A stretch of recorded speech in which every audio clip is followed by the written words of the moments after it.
friends, welcome to Sheila's 5 Stars Kitchen. இன்னைக்கு நம்ம கிச்சன்ல என்ன பார்க்க போறோம் அப்படினா முட்டை பிஸ்கட் பார்க்க போறோம். ஏன்னா குழந்தைகளுக்கு இப்ப அடிக்கடி மழைன்ட்டு லீவ் விட்டுறாங்க. குழந்தைங்க எல்லாம் வீட்ல தான் இருக்காங்க. நம்ம எல்லாரும் இந்த மழை காலத்துல சூடா அந்த சமயத்துல செஞ்சு சாப்பிடுறதுக்கு ரொம்ப ஈஸியான ரெசிபியா இருக்கும் அப்படிங்கிறதுக்காக நான் இந்த முட்டை பிஸ்கட்டை செஞ்சு காமிச்சிருக்கேன். இது எப்படி செய்யலாம்னு வாங்க பார்க்கலாம். அதுக்கு முன்னாடி நம்ம சேனலை சப்ஸ்கிரைப் பண்ணி வச்சுக்கோங்க. கூடவே இருக்கிற பெல் ஐகானையும் பிரஸ் பண்ணி வச்சுக்கோங்க. Thank you friends. முட்டை பிஸ்கட் பண்ணுறதுக்கு தேவையான பொருட்களை இப்போ பார்த்துடலாம். 1/4 கிலோ மைதா எடுத்திருக்கேன். 1/4 கிலோ மைதாவுக்கு 50 கிராம் ஜீனி எடுத்திருக்கேன், சர்க்கரை எடுத்திருக்கேன். 3 முட்டை எடுத்து வச்சுருக்கோம். 5 ஏலக்காய், காய்ச்சி ஆற வச்ச பால் எடுத்து வச்சுருக்கேன். உப்பு எடுத்து வச்சுருக்கேன், இது கொஞ்சம் சேர்த்துக்கணும். அதில் நெய் எடுத்து வச்சுருக்கேன். நெய்யில் வந்து ஒரு 50 கிராம் அளவுக்கு நம்ம சேர்த்துக்கலாம். இது பேக்கிங் பவுடர். பேக்கிங் பவுடர் இல்லாதவங்க பேக்கிங் சோடா சேர்த்துக்கலாம். இதுதான் இதுக்கு தேவையான பொருட்கள். இதை எப்படி செய்யலான்னு வாங்க பார்க்கலாம். இப்போ ஜீனியையும் இந்த ஏலக்காவும் போட்டு நம்ம மிக்சியில் வந்து பொடி பண்ணி கொண்டு வந்துடலாம். ஒரு பவுல் எடுத்துக்கிட்டு அதில் இதை பொடி பண்ணி வச்சுருந்த இந்த சர்க்கரை ஏலக்காய் ரெண்டையுமே இதில் கொட்டிக்கலாம்.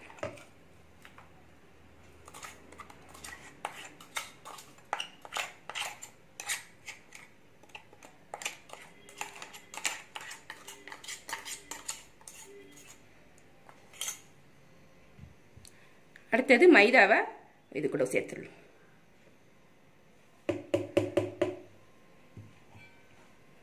இதுக்கு கொஞ்சமாக உப்பு சேர்த்துக்கலாம். நான் ஒரு 1/2 ஸ்பூன் சேர்க்குறேன். நான் ஸ்வீட் போட்டிருக்கிறதால உப்பு கொஞ்சம் கம்மியாக போட்டாலே நல்லாயிருக்கும். பேக்கிங் பவுடர் 1/2 ஸ்பூன் சேர்த்துக்கணும். பேக்கிங் பவுடர் இல்லைன்னா சோடா உப்பு இருக்கும், ஆப்ப சோடா, அது 1/2 ஸ்பூன் சேர்த்துக்கோங்க. நான் பேக்கிங் பவுடர் வந்து 1/2 ஸ்பூன் சேர்த்துக்கிறேன்.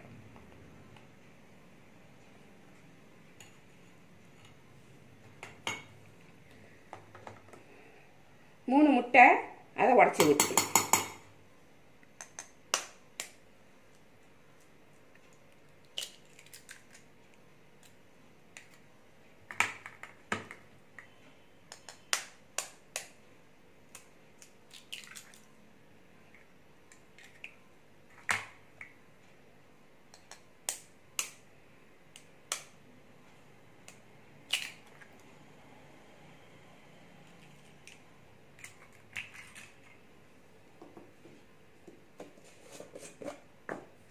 நெய் ஒரு 50 கிராம் சேர்த்துடலாம். நெய் சேர்க்கும்போது தான் பிஸ்கட் வந்து நல்லா சாஃப்டாக இருக்கும். 50 கிராம் அளவுக்கு இதுலேருந்து எடுத்துக்கோங்க.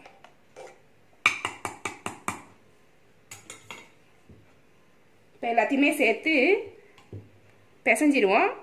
இந்த தண்ணி பத்தலைன்னா பால் தான் ஊற்றிக்கணும். பால் ஊற்றிட்டிங்கன்னா தான் நல்லா டேஸ்ட்டாக இருக்கும் பிஸ்கட்டு.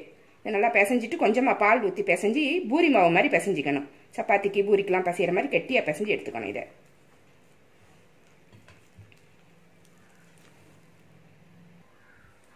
நல்லா இது மாதிரி பிசைஞ்சு எடுத்துக்கோங்க. இது வந்து கொஞ்சம் தண்ணியாக இருக்கிற மாதிரி இருந்துச்சுன்னா கொஞ்சமாக மைதா சேர்த்துக்கலாம், தப்பு இல்லை. வந்து நம்மளுக்கு தண்ணி பத்தலை, ஈரம் பத்தலை அப்படின்னா மட்டும் பால் சேர்த்துக்கோங்க. இல்லைனாக்கா இந்த முட்டை ஜீனிலேயே அது வந்து சரியாயிடும். நான் கொஞ்சம் எக்ஸ்ட்ரா கொஞ்சமாக மாவு சேர்த்துக்கிறேன், மைதா மாவு சேர்த்துக்கிறேன். ஏன்னா அது கொஞ்சம் தளர்வாக இருக்குது.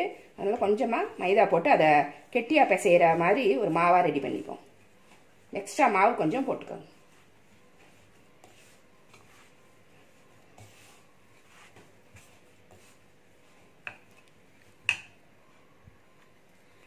இந்த பக்குவத்துக்கு பிசைஞ்சிக்கோங்க. அப்போ தான் கரெக்டாக இருக்கும். நல்லா சப்பாத்தி மாவு மாதிரி பிசைஞ்சிக்கோங்க.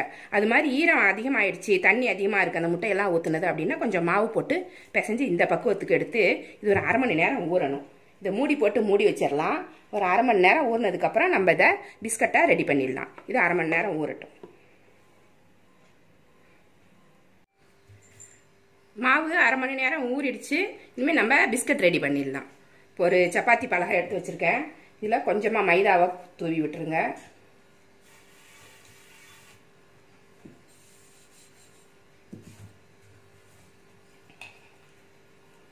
இதுலேருந்து கொஞ்சம் பெரிய பாலாக எடுத்துக்கோங்க. அப்போ தான் அந்த பிஸ்கட்டுக்கு வந்து கொஞ்சம் திக்கான சப்பாத்தியாக போடணும். மெல்லிசா போட்டிங்கன்னா நல்லா இருக்காது. கொஞ்சம் திக் சப்பாத்தியாக போட்டு அதை கட் பண்ணிக்கலாம். நம்ம இது சப்பாத்தி மாதிரி ரவுண்டாக போட்டு எடுத்துக்கோங்க. மாவு அப்பப்போ தூவிக்கோங்க, அப்போ தான் உங்களுக்கு வசதியாக வரும்.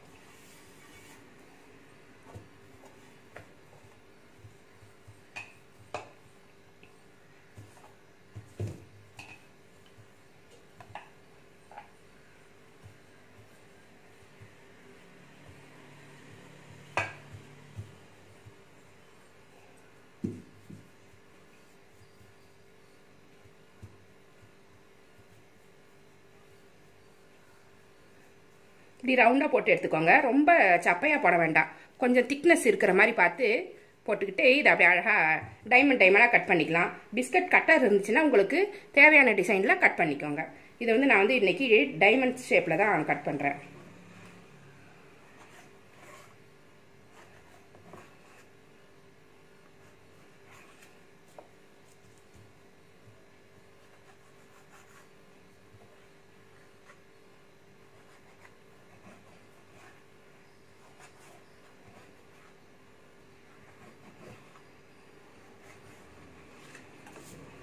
இதை அப்படியே எண்ணெயில் போட்டு பொரிச்சு எடுக்க வேண்டியது தான்.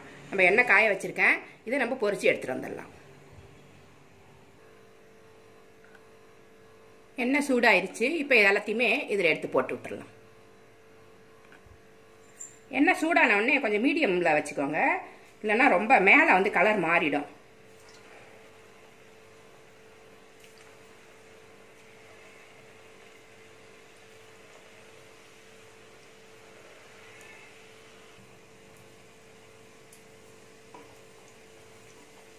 சிம்மில் வச்சுட்டே போட்டுக்கோங்க, இல்லைன்னாக்கா ஹை ஃப்ளேமில் இருந்தால் இது ரொம்ப செவந்து போயிடும்.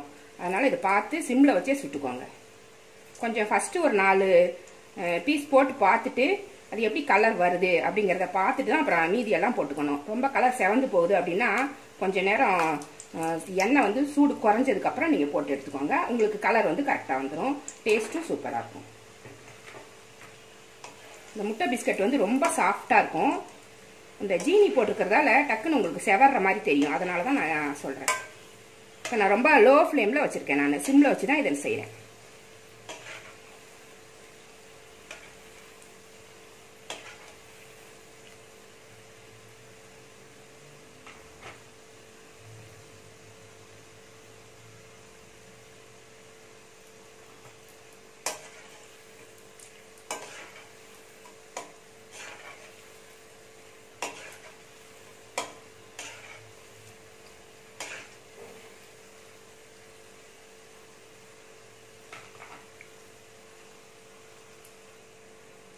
நல்லா 2 பக்கமும் செவந்து வந்துருச்சு.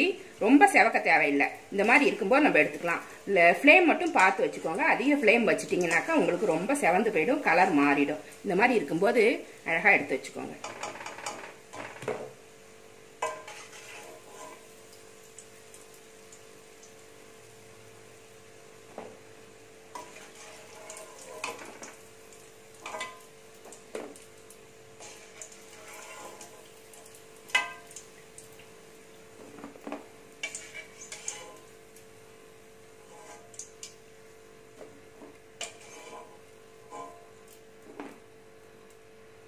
இது மாதிரி எல்லா மாவையுமே சப்பாத்தி மாதிரி ஒரு திக் சப்பாத்தி மாதிரி போட்டுட்டு கட் பண்ணி இந்த மாதிரி எடுத்துக்கோங்க. லோ ஃப்ளேமில் செஞ்சு எடுத்துக்கோங்க. நான் செஞ்சு காமிக்கிறேன்.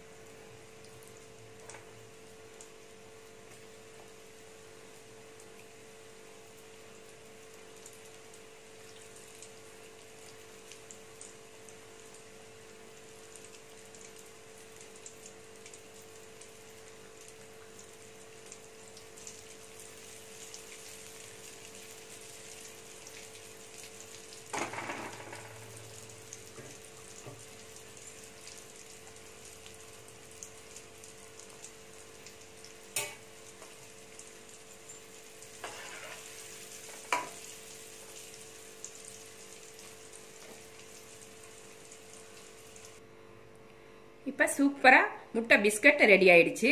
இது வந்து ஸ்வீட்டு எல்லாமே இருக்கிறதால முட்டைலாம் சேர்த்துருக்கிறதால ரொம்ப ஹெல்த்தியான ரெசிபி. இது குழந்தைங்களும் சாப்பிடலாம், பெரியவங்களும் சாப்பிடலாம். ரொம்ப டேஸ்ட்டாக இருக்குது. நீங்கள் உங்கள் வீட்டில் ட்ரை பண்ணி பாருங்கள். அந்த ஃப்ளேம் மட்டும் கரெக்டாக பார்த்து வச்சு அழகாக இந்த மாதிரி கோல்டன் ப்ரௌனில் எடுத்துக்கோங்க. இந்த ரெசிபி உங்களுக்கு பிடிச்சிருந்தா நம்ம சேனலை சப்ஸ்கிரைப் பண்ணி வச்சுக்கோங்க.